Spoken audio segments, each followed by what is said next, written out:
Hi and welcome back to week 2 of How to Train Your Jedi Knight, also called a ferret.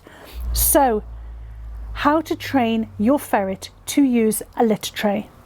There are several ways you can do this, and certainly one of the easiest is that if you already have a group of ferrets using the litter tray and you put a new ferret in with that group, they, with any luck, will pick up the hint and start using the same litter tray.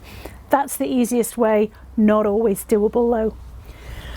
For those of you who don't know, ferrets like to back up into corners. Go on then, off you go.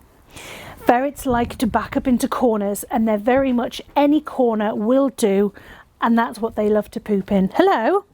One of the things we try and do is we will start by putting something like a puppy pad or newspaper. So use something that you don't use for any other thing, as it were. So don't use newspaper for bedding if you're going to use it to line the litter trays, is my point.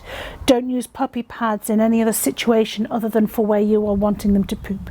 So find the corners that they are generally pooping in and put puppy pads or put newspaper down in those corners and make sure they're pooping there. If you see them pooping there, give them a treat. If you see them pooping off-piste, as I call it, pick them up, quickly scoot them onto it, and hopefully if you're lucky and catch them in time, they will poop on that paper, and over time they will pick that up. You can then start changing these things out for newspaper in a litter tray, so that it's still the same newspaper, they're still associating newspaper with pooping, but now it's in a litter tray.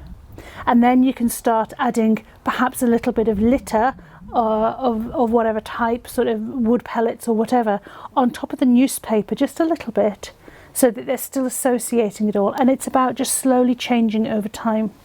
If you're trying to get them out of a habit of pooping in a specific corner, the best way to do that is get some of their used bedding, so it already smells of them and they already associate it with that's where they sleep, and leave that bedding in the corner that you don't want them to poop in, and that's a good way of dissuading them to do that.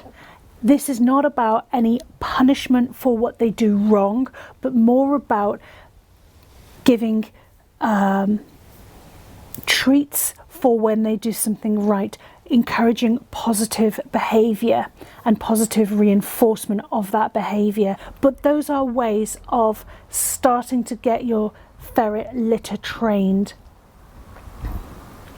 Good luck, let us know how you get on, and if you've got any other tips on how best to litter train your fertles, do let us know, we're always interested.